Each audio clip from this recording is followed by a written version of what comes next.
Hello and welcome to the CLB Forge podcast. This is the show to help equip you and your church for mission, ministry, and multiplying disciples. I'm Mike Natal. And I'm Ryan Nilsson. Welcome to episode 7.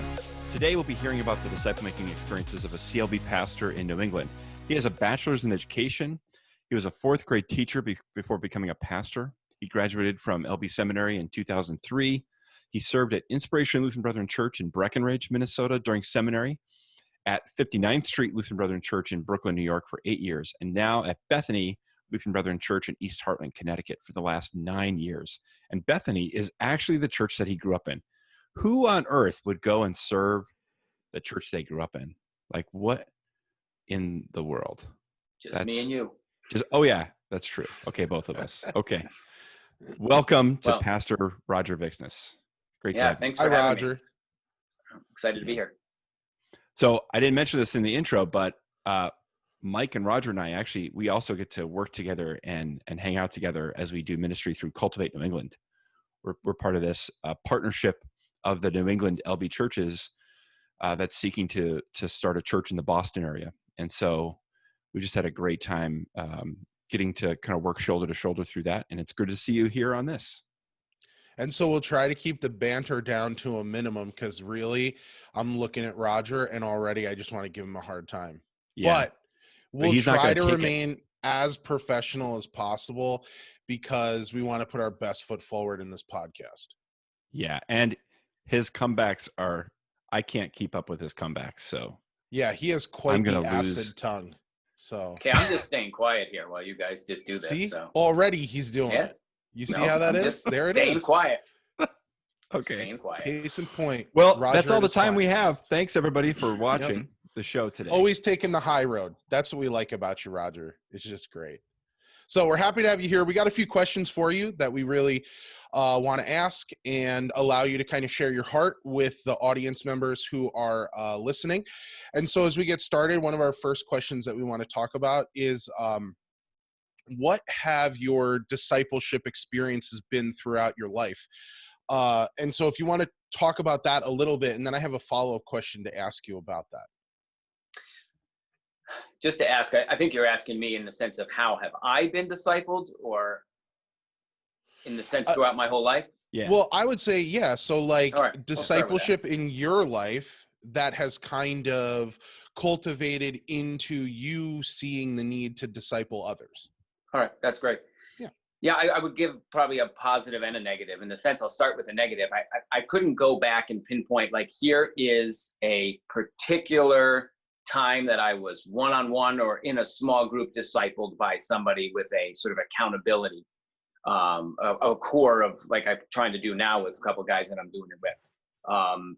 But I would say sort of just in life in general, my father owned his own construction company, had a couple of really good subs, and everyone was sort of about 10 years older than me, but I would start working with them and Christian guys, there was kind of just in a sense pouring into me through work, but also pouring into me as just 10-year-older and pouring into me in the faith as well. So that was a big deal for me.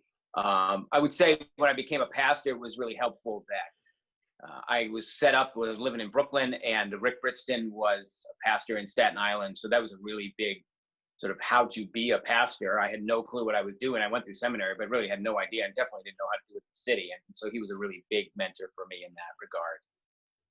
But it also kind of brought to my mind, like I want young men and young women, but I want them to have an intentional time where they can say, I wasn't just going to church and people assuming that I was receiving this. I want them to have a time to ask questions, to be challenged. And I want to be able to know that that's happening moving forward, because I don't really see that as I look back in my life.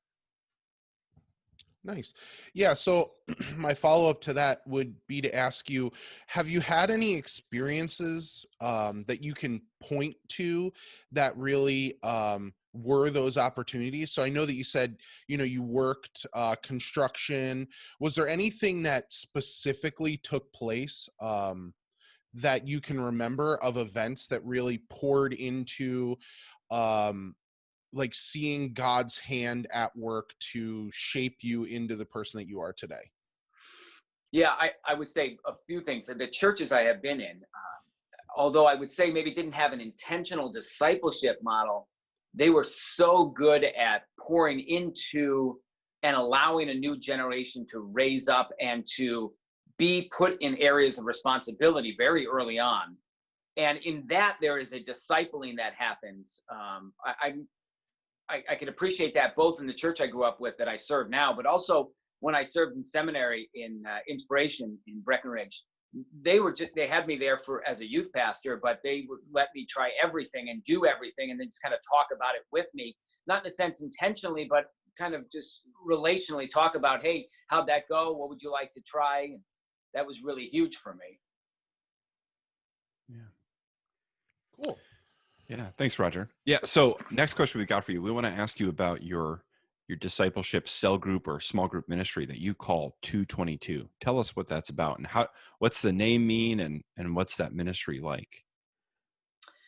Yeah, I would say I probably named it after I designed it and just kind of saying, I got to come up with a name now. But I took the name from 2 Timothy chapter 2, verse 2, where Paul says, and the things you've heard from me in the presence of many witnesses, and trust to reliable men that will also be qualified to teach others. And so that's really the goal that I want to pour into a handful of people. And I want them with the intention of saying, I want you to do this as well as you go throughout your life. And just a couple of things that, I was doing one-on-one discipleship when I was in Brooklyn. And I remember talking to Warren Garrity at one point. He just kind of sort of abruptly said, why are you just doing it with one person? And it just kind of struck me that I think you can have too many people in a group where you can't really be accountable and challenge somebody, but you could also maybe limit it. And that's not to say one-on-one is bad. But right now, over the last couple of years, I've been doing it with 3 to 4 guys at a time, and which adds a bonus of not only me sort of speaking into their life, but them speaking into each other's lives. And sort of I intentionally ask them to hold each other accountable throughout the week as well. And therefore, it's not simply just me directed, but them sort of learning already how to disciple one another through that program as well. I started something like that in Brooklyn, and it was just a good season, a bunch of young men, and just kind of started to spend some time together with them in my house late at night. And that's sort of where it started. When I changed churches, I found myself really getting overwhelmed, not overwhelmed, but way too much focusing on programs and focusing on just the different things I had to do in the week, which is in order to minister to a massive amount of people in a sense. And time went on and I kept having this mindset. I want to do more discipling. I want to be more intentional about it, and just kind of kept stalling on it. And then I joined the COD. I got sort of nominated for the COD, and we started talking about being a disciple-making movement as a denomination. That's the Council of Directors, the governing board of the CLB. Yeah, okay. There you go. Thank you for that. Yeah. And we were talking about this as really an aspirational goal, but I thought, hey, I got to start putting my money where my mouth is. I keep talking about doing more discipleship, and that's really where it came about a few years ago. Also, I'd gone to a conference, and there was a group doing a outbreak session there. Actually, I think that would be pronounced breakout session there. And the name of the group was the Bonhoeffer Project, and just really intentionally grabbing 3-4 guys in a cell group. And so I started looking into their material, and I just said, I asked my elders, you got to pray for me because I keep wanting to do this, but keep sort of not doing it. And they were so supportive and saying, hey, whatever you got to drop to be able to do this, we're on board with that. And that's really how it started. So what does it tangibly look like, Roger? What does this group look like? Are you using specific books? Are you using stuff that you came up with? So like, can you quickly walk Ryan and I through what the group looks like? Sure. Right now I'm meeting with 4 young guys. Last time I did this just a couple months ago, it was guys who were older but younger in the faith. And so I try to mix guys who aren't sort of best friends, but to bring them together to get to know each other that way too. And we meet for about 6 months. At least that's what I've been doing. And then try to have sort of less time together, but following up after that as well. And I partly go through a book an older book. It doesn't even come in this form anymore, called One-on-One. I don't know if I'm allowed to do this, but One-on-One Discipleship. Yeah, just a good book of going back to the basics. Yeah. I know that Praise Christian Fellowship had used this for years, and I had probably grabbed it from them at some point. Mm-hmm. But what I do is I also interject sort of every other week with some topic that I want to deal with them, reading some article or just wanting to talk about real life issues. But the first thing we do every week is I make them journal, which nobody loves. Some people love doing it in life, but nobody that I've come across in these groups loves to do it. But I want them to be reading the word, journaling about it, and then sharing it with each other, because I think that's the key of them being comfortable to be not only sharing their faith, but spurring one another on to love and good deeds. So that's how we start. And I intentionally make them pray for each other at the end, right off the first week. And if I could just interject, Mike, as you asked that question, that really surprised me the last time I had this group, where somebody who had been a Christian for a long time said, that was powerful. I don't think I've ever had somebody pray for me by name like that. And that really surprised me that he said that. You've never had somebody in your presence pray for you by name?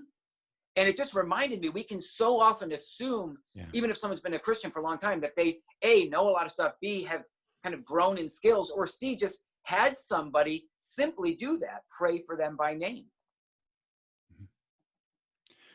Yeah. So any follow-ups to that? I might not have answered all of it in what we do each week, but what happens when you guys are done? Like, because you said you meet for 6 months, right? Did I hear that right? Yeah. Or 6 weeks? Yep. Meet 6 for months. 6 months. Yeah. And so what happens at the end? So there's a sort of in the immediate, if they're not involved in some way in ministry, and that's not just in one of the programs in our church, but in some way, are they involved in active ministry? That's where we kind of, in the middle of it, say, hey, what are you going to be involved in? Where are you going to be serving? And then I want to continue to follow up and check on that. But ultimately, and I admit this is not an area where I've done a great job, is I want to be a sort of a grandfather of who are the people they're discipling and kind of helping them to get on with that and feel like I can do this to somebody else. And that's an area where I can see them being nervous, the guys that I have been doing it with. Could I really do this? I don't have a degree, and I keep pouring it. Yes, you can. Of course you can. And that's something I want to get better and better and better at. I've seen it a little bit. One young guy that I've been discipling this time had been serving at our Tuscarora Camp Teen Week. And he got a hold of all of his guys that he had counseled last year during this COVID time and said, hey, let's meet together on Zoom. Even though we can't be together with other people, we can get back together, even though it's been 7-8 months since we've been together. And so he started doing that. So I was really excited about him taking the ball on that. Solid. Yeah, really good. So you kind of already touched on this a little bit, but if we can continue down this path of what do you envision that this group that you have begun will one day birth into? Is there something that you've been dreaming of, or some envisionment? No, that's probably not a word, but we'll go with it. Is there something that you're envisioning that this will turn into? Yeah, I think I probably maybe alluded to it before. I want this to go from me to them, from them to somebody else, from them to somebody else, and keep going that way. Mm-hmm. And this is going to sound negative, but almost like a pyramid scheme. And maybe it goes, that sounds so negative, but back to what you said, multiplying. You guys said you were about multiplying disciples here, right when you started. Yeah. And that's where I think this has to go. But I just feel, and this is going to sound negative too, I feel there's too much assumed discipleship within the Christian church. That if somebody is sitting at a Bible study or sitting in a worship service for 5 years, they're automatically taking everything in. But that doesn't give a chance for dialogue or a chance to just have somebody laugh with and cry with. And so this is what I will say also. There's one thing about teaching somebody some knowledge that they should know, but we also need to be teaching somebody or pouring into somebody so that there's skills that they learn, how to evangelize, how to pray, how to read my Bible. And then finally, the long-term thing that I think needs to happen in discipleship is, how do you cultivate character of gentleness, kindness, humility? And that's, you got to be in it for the long term on this too. And so even though I talk about this 6-month program, I have to be also continuing to follow up with them. And especially as they're discipling others, as they're going to come with questions, I have to be available for that too. So I'm really wrestling with how I keep going with this. How much time am I going to have to pour into them who are doing it and doing discipleship? And how much time am I going to have to do new groups? And that's an area where I haven't quite figured out really all the best yet. Has it, sorry, Ryan, I feel like here's Roger's favorite word. I feel like I'm kind of bogarting these questions. So if you need to cut me off, you totally can. But one of my but by the way, it's only my favorite word because you always accuse me of bogarting the prayer time as if I stole it from you, by the way. So if we can just address that. Nothing like airing out dirty laundry. Well, I mean, I get in trouble for cultural praying reference too much in Cultivate New England.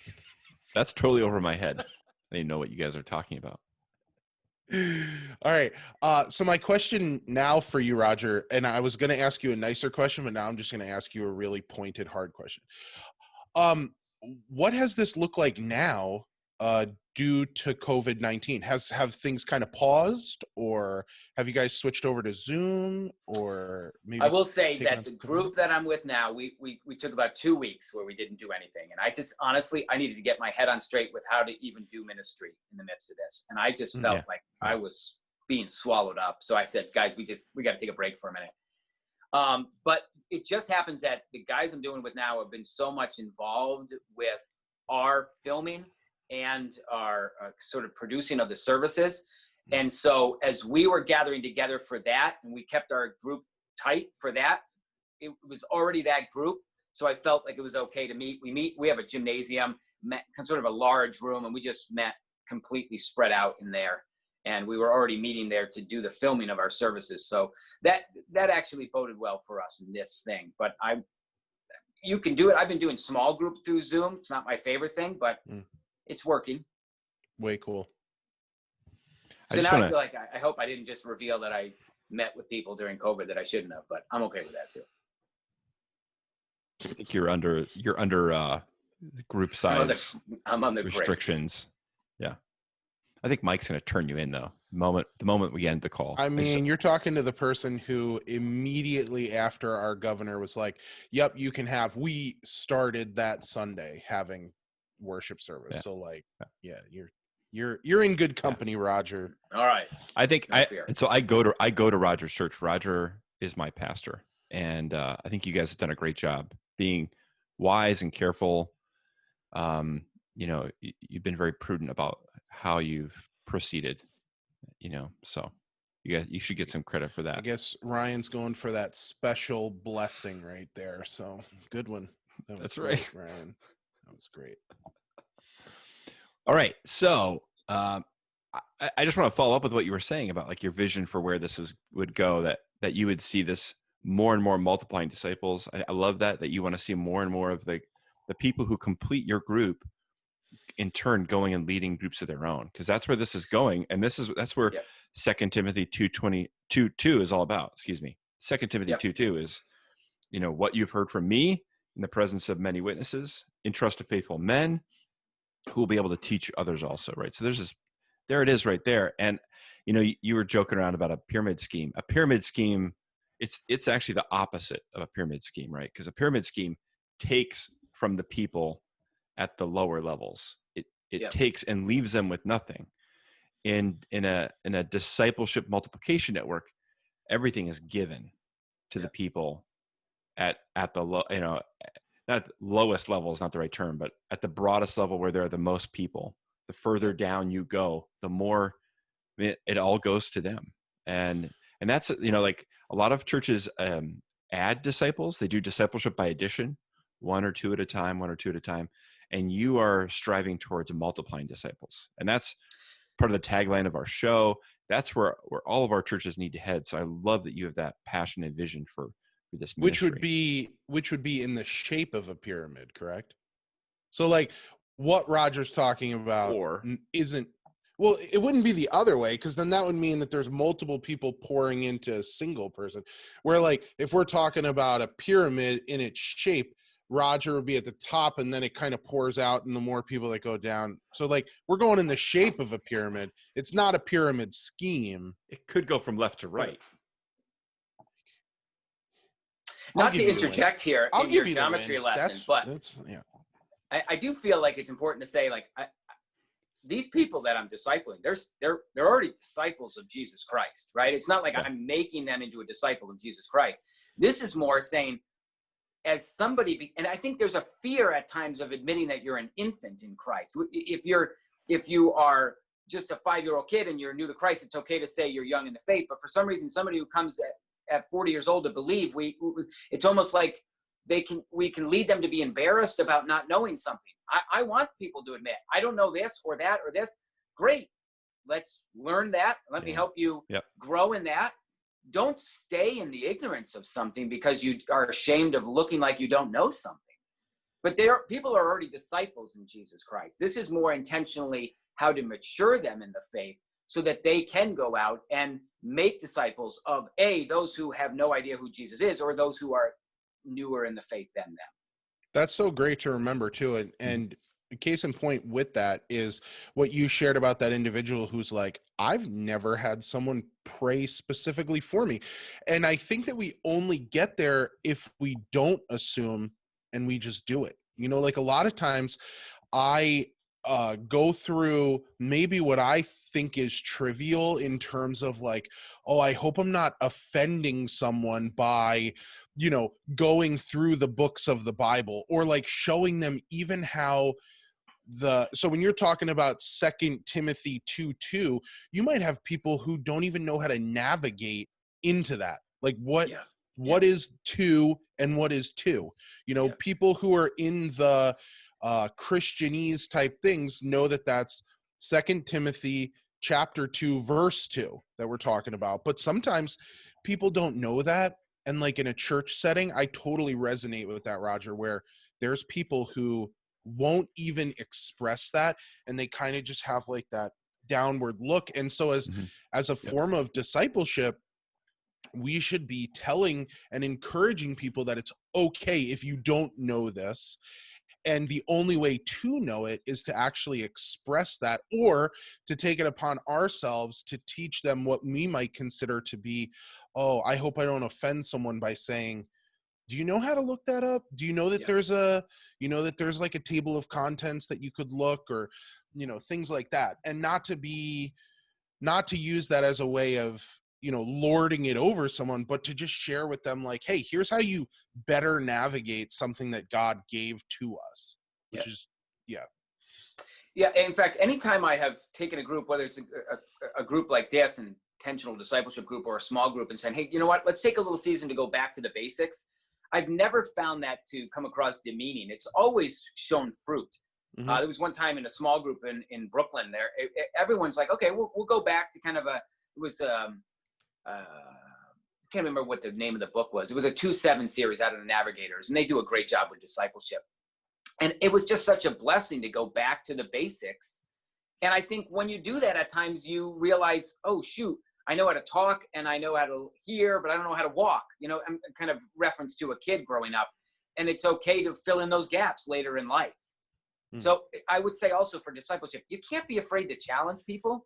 You can't be afraid to also be vulnerable and say, hey, here's what I'm struggling. The best thing you can do when you're discipling is saying, here's areas where I struggle. Here's areas where I have deficiencies. And if you can put that out, then people aren't afraid to be vulnerable with you.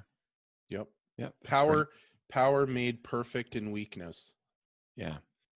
I love too what you said about there's so much assumed disciple making that, you know, we assume it's happening, but it's not. That's pretty powerful to think about. And a good reminder for all of us that, you know, we think the people all around us, you know, especially if you've been discipled, if that's been a part of your life, to think that everyone else has experienced that.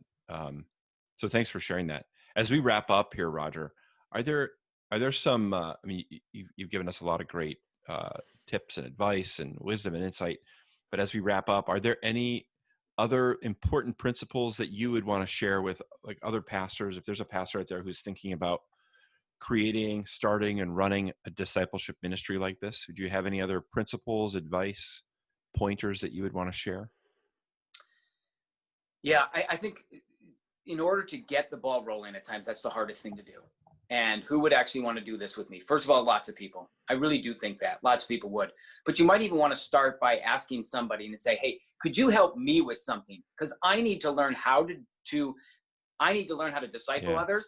And that kind of puts them, oh, so I'm helping you. Because I think a lot of times we fear like somebody, if we ask them, would you want to be discipled, but we're demeaning them. But maybe you just start by saying, hey, could you help me to learn how to do this by being in a group where I get to take the lead and kind of bring you through something, or to do that for 2-3 people. And I think in that sense, people would A, love it, and B, they're going to be your biggest spokespeople later on, because they're going to say, that was fantastic. So that would be, and just to be praying about it, because the devil does not want this to happen. He has no interest in this, in intentionally pouring into people so that they learn what they need to learn, so that they grow in the skills they need to grow in, and so that they really do develop that character of Christ. He has no interest in that happening. So you got to be praying, because it's spiritual warfare. He wants to stop it at any cost. Yeah. Thank you so much. Thank you, Roger. Great Really appreciate stuff. that. Roger, thanks so much for being our guest today. We really appreciate it. And despite Ryan and I giving you a hard time, we really do appreciate you coming on. And that doesn't mean that we're going to stop giving you a hard time, because No, that's fine. That's fine. Never going to happen. Yeah. It's like being in a but we forge, do you know? appreciate your, I mean, right? Refiner's fire through sarcasm and genuine making fun of each other. So I want to thank our listeners for tuning into our show today. Don't forget to subscribe to the podcast so that you can receive notifications when our next episode drops. And we'd also encourage you to share not only this episode, but other episodes with your friends and colleagues. So thanks so much for listening, and thanks for your support. And Roger, you're awesome. Keep up the great work, and we look forward to seeing what it produces. And we will see you guys next time. Thanks so much, Thank you, guys. guys.